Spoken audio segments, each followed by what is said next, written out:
तोंडावर जरी तक्रारीचा सूर असला तरी त्यात एक प्रकारची आपुलकीही होती. सानियाच्या नजरेतून रुद्र आणि काव्या एकत्र चालत आत आलेले दिसत होते. नायरेने काही न बोलता फक्त एवढंच सांगितलं, तू मला मदत करशील म्हणालास, मी तुला मदत केली. सानिया पटकन त्याच्या मागे गेली. काही जण मोठा केक आणून ठेवत होते. तिने रुद्रला पाहताच काही बोलायचं ठरवलं, पण काव्या त्याच्यासोबत असल्याचं दिसताच तिच्या चेहऱ्यावर गोंधळ पसरला. हे काय? आज तर सानिया रुद्रसमोर प्रेमाची कबुली द्यायची होती ना, तो उलट काव्यासोबत का आला? दोघे बसले आणि काव्याला वाटलं आज इथे दिव्या आणि शिवाय भेटणार. पण नजरेस पडला तो केक. हे काय? आज तर शिवायच्या मृत्यूपासून सुटकेचं सेलिब्रेशन होतं, पण वातावरण वेगळंच वाटत होतं. केककडे नजर गेली. त्यावर मोठ्या अक्षरात लिहिलं होतं, रुद्र तिला होकार दे. क्षणभर सगळीकडे शांतता पसरली. रुद्र अचानक उभा राहिला. हे काय आहे? त्याच्या काळ्या डोळ्यात रागाची ज्वाला उठत होती. हे कोणी केलं? तो गरजला. सानिया ओठ चावून पुढे आली. मी. रुद्र, तुला माहीत आहे ना काव्या कशी बाई आहे, मग तू तिच्यासोबत का राहतोस? रुद्रच्या ओठावर उपहासाचं स्मित उमटलं. काव्या कशी आहे हे मला तुझ्यापेक्षा जास्त माहीत आहे आणि मला कोणी आठवण करून देण्याची गरज नाही. ती कशीही असो, सध्या ती माझी बायको आहे, रुद्रची बायको. त्याने काव्याचा हात घट्ट पकडला. काव्या स्तब्ध झाली. कोणीतरी लगेच समजावू लागलं, रुद्र, सानियाला माहीत नव्हतं, ती तुला खूप प्रेम करते, रागावू नकोस. दुसरा म्हणाला, हो, आज गैरसमज झाला, पुढच्या वेळी सानिया असं करणार नाही. आज गायकवाड आणि शिवायच्या घराण्याचे बरेच जण जमले होते. दोन्ही कुटुंबाची जवळ ओळखीचीच होती. काव्याला संपूर्ण प्रसंग हाताबाहेर जातोय असं वाटत होतं. शेवटी लोकांच्या समजण्यावर रुद्र थोडा शांत झाला. ठीक आहे सानिया, तुला शेवटची संधी देतो, पुढचं आयुष्य नीट जग. सानियाच्या डोळ्यात जळजळत वैर होतं, पण मध्यस्थी करणारे लोक तिला दूर घेऊन गेले. रुद्रने काव्याला बसवलं. काव्याची नजर पुन्हा केकवर गेली. महागडा दिसत होता. आपण केक खाऊया, ती हळूच म्हणाली. फेकून द्यायला वाईट वाटत होतं. रुद्र तिच्याकडे पाहत म्हणाला, तुला खायचाय केक? काव्याने मान हलवली. स्टीवच्या दुकानाचा केक आणा, ती म्हणाली. तो एकदम लोकप्रिय दुकान होता. मला दुसरा केक नको, माझा अर्थ होता. पण रुद्रने तिरकस नजर टाकली आणि ती गप्प बसली. लवकरच केक समोर आला. खा, रुद्रने सांगितलं. सगळ्यांच्या नजरा त्यांच्या दिशेने लागल्या होत्या. काव्याला थोडं विचित्र वाटलं, पण तिने एक तुकडा कापून खायला सुरुवात केली. रुद्र तिच्याकडे पाहत म्हणाला, फक्त तूच खाणार? काव्या थबकली.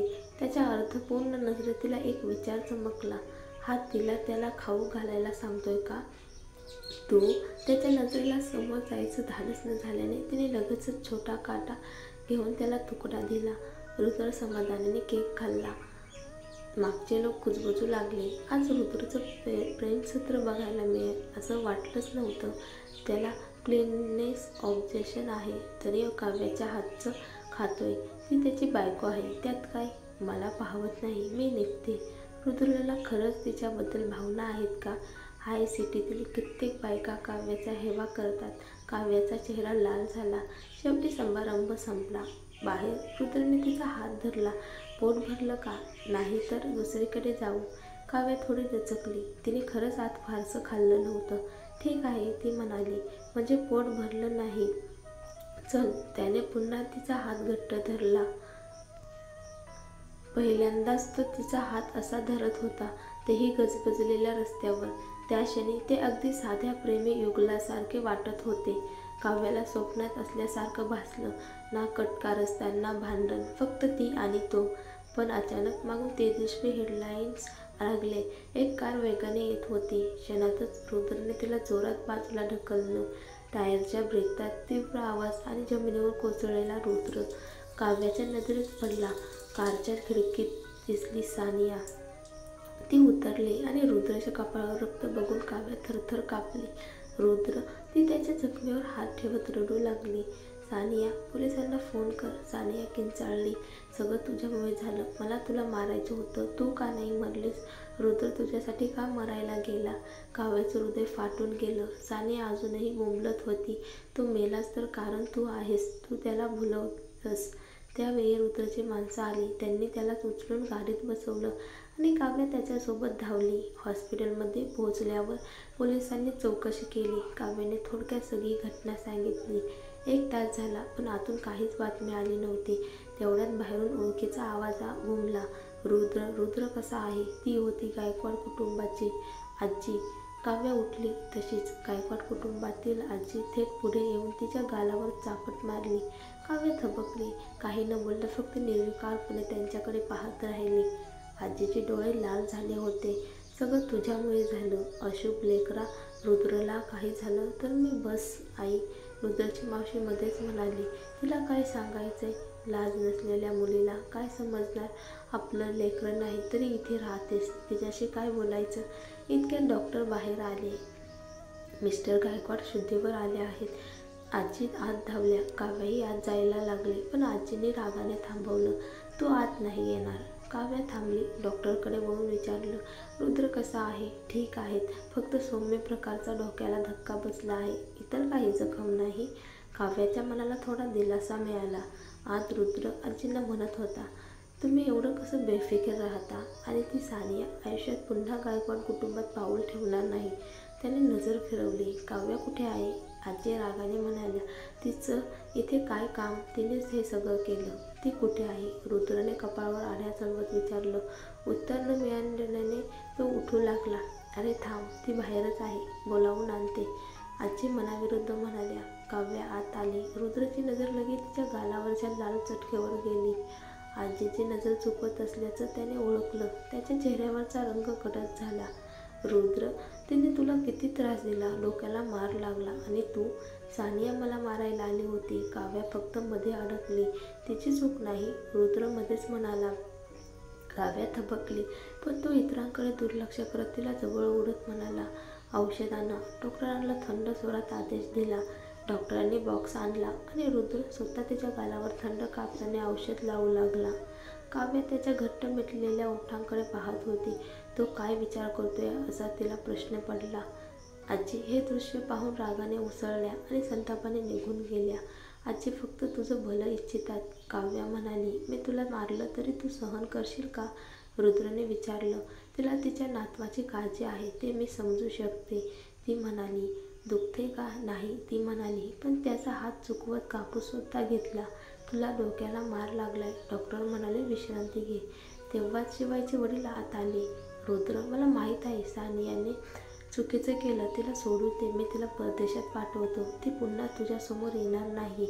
रुद्रने उपहासाने हसत विचारलं, आज खरंच मी मेलो असतो तर तिचं मला चूक कळली हे काय उपयोगाचं होतं? शिवायचे वडील गयावया करत म्हणाले, आपल्या कुटुंबाची इतकी वर्षाची ओळख आहे आणि तू व शिवाय लहानपणापासून मित्र. आता त्याला थोडी स्मृती परत आली आणि सानियाने असं काहीतरी केलं. मला काही सुचत नाही. शिवायचं नाव ऐकताच रुद्र शांत झाला. ठीक आहे, तिचा देव ठेवतो, पण ती इथून निघून जावी. हो हो. शिवायचे वडील खुश होऊन मान डोलावले. ते निघून गेल्यावर काव्या म्हणाली, सगळा गोंधळ तुझ्याचमुळे. मी तिच्याकडे कधी लक्ष दिलं नाही. रुद्र म्हणाला, पण तू आधी तिच्यासोबत होतास ना? कधीच नाही. काव्या गोंधळली. तुला खरंच वाटतं तिचा माझ्याशी काही संबंध आहे? तो म्हणाला. काव्याला आठवलं. तिने मला सांगितलं होतं तुझं तिच्याशी आधीपासून नातं आहे. तू परदेशी गेला नसतास तर लग्न झालं असतं. रुद्र हसला. मी तिला ओळखतो खरा, पण शिवायमुळेच बोलणं व्हायचं. म्हणजे तिनेच खोटं सांगितलं होतं. काव्या पाणी आणायला बाहेर गेली तेव्हा तिला थोड्याच अंतरावरून सानियाचा ओरडा ऐकू आला. मी जाणार नाही. परदेशात का जाऊ? जायचे नसेल तर मेलीस. शिवायचे वडील ओरडले. मी जुनी ओळख काढून तुझ्यासाठी विनंती केली. रुद्रने सोडलं तुला. आता अजून बडबड करतेस. सानियाने वर पाहिलं आणि तिला काव्या दिसली. काव्या ती झेपावली. काव्याने थंड नजर टाकली. आता खुश आहेस ना? मला हरवलंस असं वाटतंय, सानिया ओरडली. काव्या हसली. सानिया, मी कधीच तुझ्याशी स्पर्धा केली नाही. तू स्वतःला जास्त समजलीस की मला कमी, हे ठरव. सानियाचा चेहरा लाल झाला. तू मला फसवलंस. रुद्रचं नातं माझ्याशी आहे असं सांगितलं आणि कट रचलास. आता जे भोगते आहेस ते तुझंच फळ. सानिया खवळून म्हणाली, तुला माहीत आहे का, रुद्र तुला प्रेम करतच नाही, त्याला दुसरी कोणीतरी आवडते. काव्या शांतपणे विचारली, पुन्हा भडकवते आहेस? सानिया विक्षिप्तपणे हसली. त्याला साक्षी आवडायची. काव्याचा चेहरा निर्विकार. ठीक आहे, मग विचारते, तुला माहीत आहे का रुद्राला निद्रानाश आहे? काव्या दचकली. हे फार कमी लोकांना माहीत असणारं गुपित होतं. त्याचा निद्रानाश साक्षीमुळे आहे. ती त्याच्यापासून दूर गेली कारण तिला ते सहन होत नव्हतं. ती गेल्यापासून त्याला झोपच लागली नाही. बघ पुढे काय होतं ते. काव्या क्षणभर थांबली. तिला वाटलं होतं त्याच्या झोपेचं कारण विकासचं कारस्थान आहे, पण खरं कारण एक स्त्री. सानिया हसली. तू आणि मी दोघेच सारख्याच दुर्दैवी. काव्या शांतपणे म्हणाली, मी तुझ्यासारखे नाही.